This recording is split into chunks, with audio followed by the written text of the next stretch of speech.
Hi guys! Welcome back to my channel. So for today's video, magpo-focus naman tayo sa mga party list.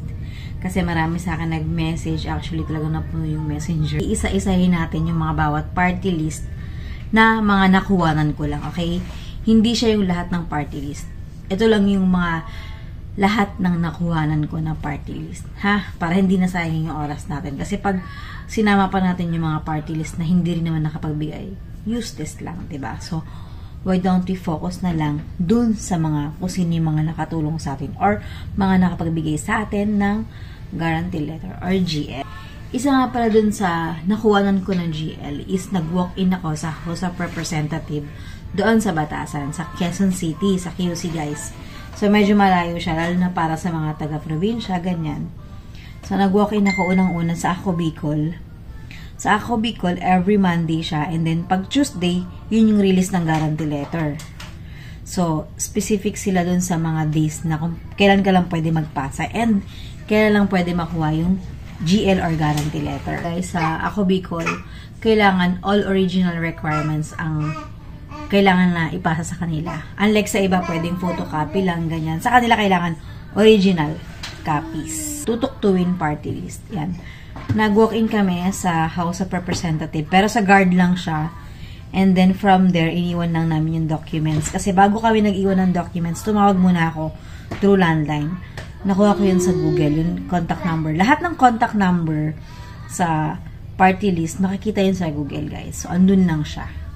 Kung meron kayong landline, much better. Kung wala, yun, medyo mahirapan kayo dun. Kasi mahirapan din kayo mag-follow up. Unlike sa may mga taga dito sa Metro Manila, ganyan, may mga landline, madali nyo naman silang ma-follow up. So, ayan, tutuktuin. So, una, ang pwedeng walk-in is Ako Bicol, pangalawa, tutuktuin. So, mag-proceed naman tayo dun sa mga pwede nating i-message through Facebook or Messenger na hindi mo na kailangan puntahan dun sa office nila. Okay? Isa na dyan is yung Ako Ilocano. Ako Ilocano, ako party list. PL means party list, guys, ha. Ito, isa-isahin natin yung kung ano yung mga pwede mong i-message sa Facebook lang siya or Messenger. Andyan yung Ako Ilocano, ako, Marino Party List, Gabriela Women's, Kalinga Party List, OFW, Tingog Party List. Ito yung mga pwede mong i-message sa Facebook and ang Probinsyano Party List. So, punta lang kayo, search nyo lang sila, yung Facebook page nila, ganyan.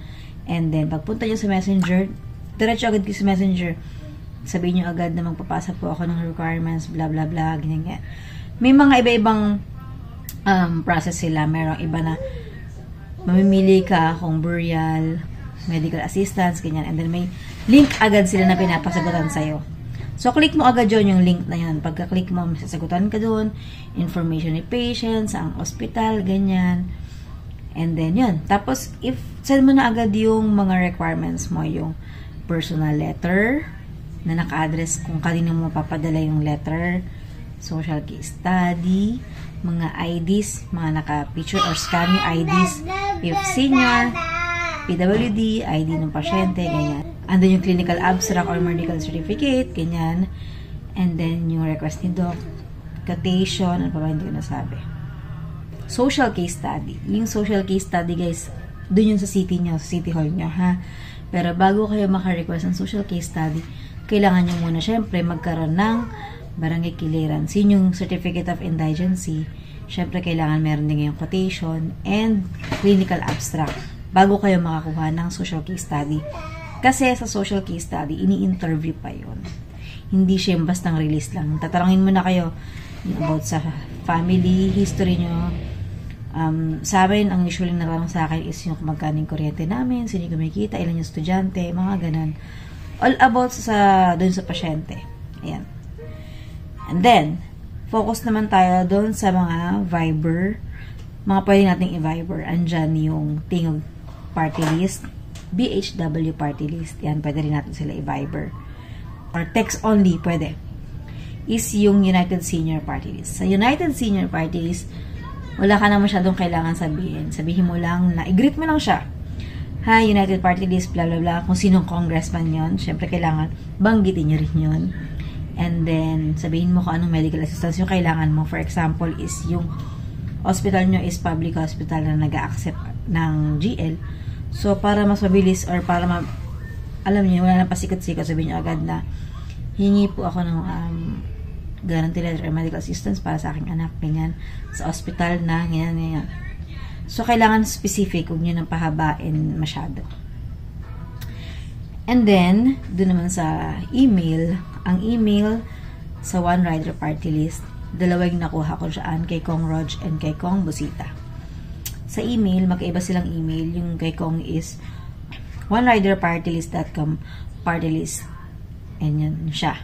Isa naman rep.bonibusita09@gmail.com. So, mamaya, lalagay ko lahat yung mga link or yung mga kung saan kayo pwede mag-email sa kanila. And then, aside from that, yung Agri Partylist kay Kong Wilbert Lee. Yan. Nag-email din ako dyan. Sa ang probinsya na din, nag-email din ako. So, ano pa ba? So, yun.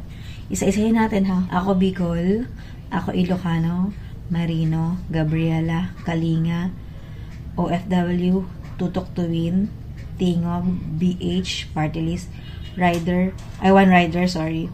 So, sa 10 na. PBA 11, United Senior 12, Agri 13, 14 ang probinsyano. Kung meron man ako nakalimutan, baka ihabol ko na lang. At bago pala, syempre, bago kayo magpasa, kailangan complete requirements kayo para mas mabilis nila kayong maasikaso. Okay?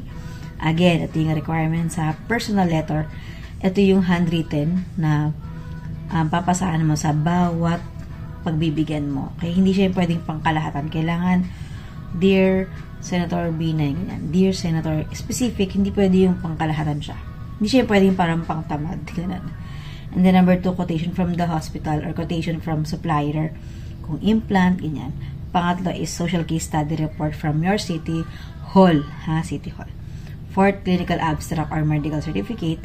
5, ID of PWD or senior or yung ID ni pasyente, ganyan. And magdala din kayong iba pang proof or kung sa representative na mag-aasikaso, syempre may mga ano pa yan, may mga authorization letter, ganyan, magdala na lang din kayo ng extra pa mga documents. And then, huwag niyong kalimutan, lagi kayo magdala lagi ng photocopy ng mga complete requirements nyo. Kasi, may mga pinapasaan, for example, President, DSWD, all original yan. Katulad din kay Senator Bongo, gusto niyan original. Katulad din sa Ako Bicol, gusto niyan original. The rest ng party list, okay lang kahit photocopy. Okay? Doon naman sa social case study, kasi depende rin sa city hall nyo, kasi sa amin parang 4 lang yung inisyu sa akin, yung binigay sa akin na social case study. So, ang ginawa ko, pinili ko na lang na i-address is para kay, syempre, OP, Office of the President, sa DSWD, ganyan, kay Senator Bongo, ganun. Yung the rest, puro, since photocopy lang naman sila, so, ginamit ko na lang yung mga social case study ko na yung naka-address sa President or sa DSWD. Understandable naman na yan. And then, one more thing. Yun din naman sa personal letter, mas maganda handwritten, Tagalog, huwag na kayo mag-English. Kasi, yung unang, ganito kasi nagpasa ako ng mga requirements, nag-start ako Feb 2024, naalala ko yun. And then, sobrang gusto kong formal, in English ko siya. Which is naging pangit yata yung kinalabasan kasi parang nagmukha akong may pera. Ewan ko lang sa akin lang yata yan. So, after 3 months, nag-renew ulit ako, diba? February, March, April, May. So, nung May, nag-renew agad ako. This time, nagtagalog na ako. And then, this time, dumami yung GL ko. Mas marami, mas effective. Doon ko na-observe na mas pinapansin pag Tagalog. Siyempre, pag Inglesera, parang mukhang, alam mo yun, mukhang may pera. Ganun. So, doon naman sa ano pa bang concern nyo? Marami kasi rin nag-message sa akin about naman dun sa personal letter. Dun naman sa personal letter, guys, huwag nyo kakalimutan din, syempre, yung information ni patient, name, age, address, anong sakit, or kung senior siya or PWD, syempre, mas maganda ilang sabihin nyo na rin agad yun. Kung saang hospital, kung nag-accept yung hospital nyo ng GL. Marami kasi guys na nag-aasikaso ng GL. Hindi mo na nila tinanong or shinur dun sa hospital kung allowed yung GL. Dun mo na kayo magsimula, guys. Okay, basta-basta na magpasa-pasa tapos at the end of the day, biglang hindi pala nag-accept ng GL. Sayang naman yung pera nyo, yung oras, ginastos nyo, diba? Tapos, hindi pala nag-accept ng GL. So, may mga private hospital din na nag-accept ng GL. Meron ding hindi. Kaya kailangan alamin nyo. Para naman sa mga public hospital, diretso agad kayo social service or malasakit center. Ayan. Guys, yung mga sinasabi ko sa inyo, ano to ha, according sa experience ko, okay? By the way, yung hospital ng aking anak is sa Quirino Memorial Medical Center. Isa siyang public hospital. Okay? Ano pa ba?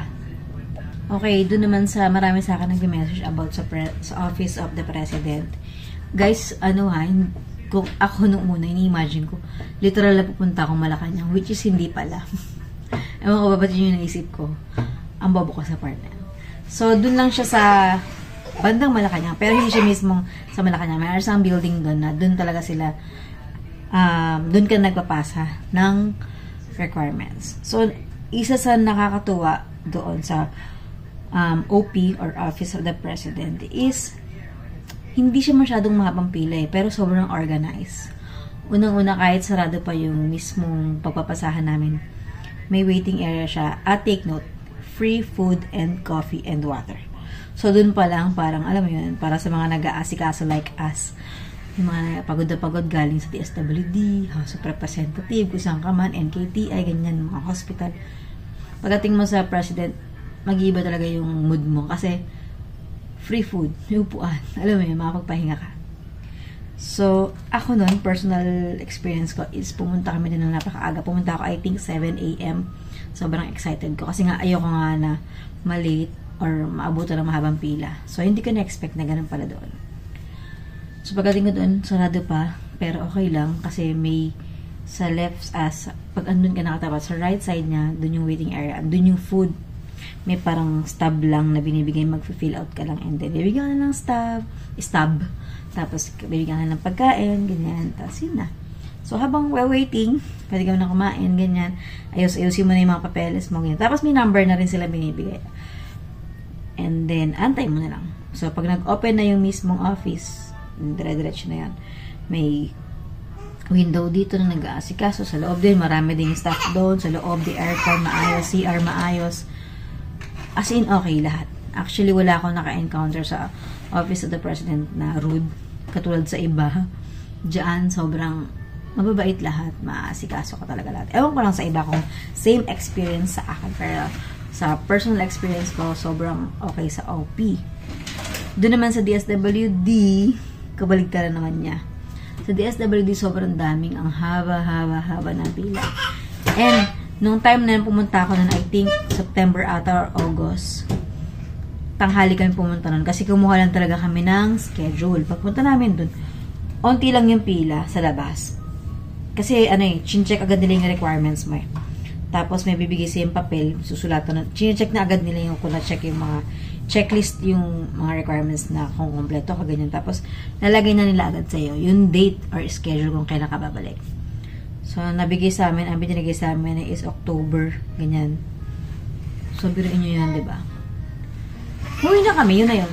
Tapos, ang nangyari, yung tita ko na lang yung pinabalik ko kasi bawal pala ang bata. Kasi pure breastfeeding ako. Yung anak ko kasi is pure breast. Siya, direct latch talaga siya. So, hindi daw pwede yung bata sa loob ng DSWD. Kaya yung tita ko yung nag-process doon. Siya yung pumila sa loob, ganyan. Sobrang haba nga doon ng pila.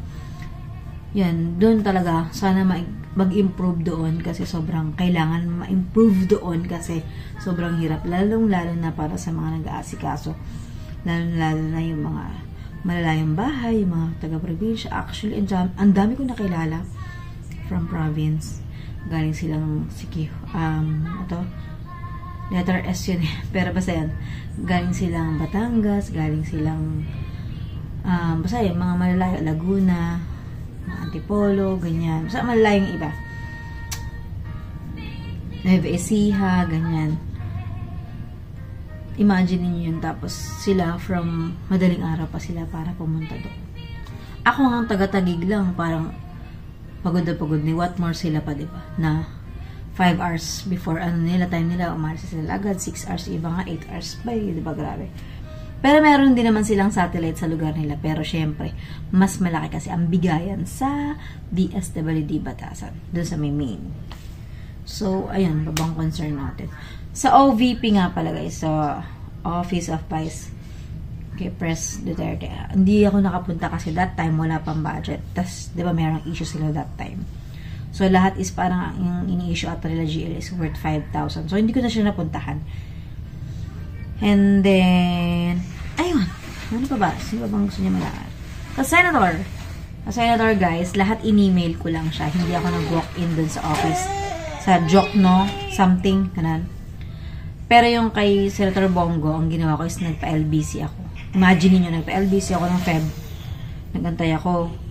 Walang dumarating. Tapos nag-follow up ako ng August. Nabigyan ako ng GL naman kahit medyo late na. So, isa din dun. Kailangan masipag kayo mag-follow up sa email. Kahit hindi another email, dun lang din, parang reply lang. Kasi, para mas madali nila matrack. And, wag din kayong parang multiple send. Kunyari, for a day, mag-send kayo multiple send. Wag. Kasi may spam. And, mas maganda yung parang after a week, gano'n. Hindi yung parang send. Kasi may mga na-experience ako na nag-email ako na hindi na natatanggap sa email yung akin. Kasi nga, punong-puno na yung inbox nila. Imagine nyo, di ba? Buong Pilipinas ba naman yung mga nagsasend, di ba? So, ayun. Sa ibang previous vlog ko, nag-share na ako about kung sino yung mga pinakamabilis mag-reply sa akin. So, ayun. Panoorin nyo na lang. Okay? So, ngayon, nag-focus lang kasi tayo dun sa party list. And nagbigay lang ko ng konting information dun sa about sa president, yeah.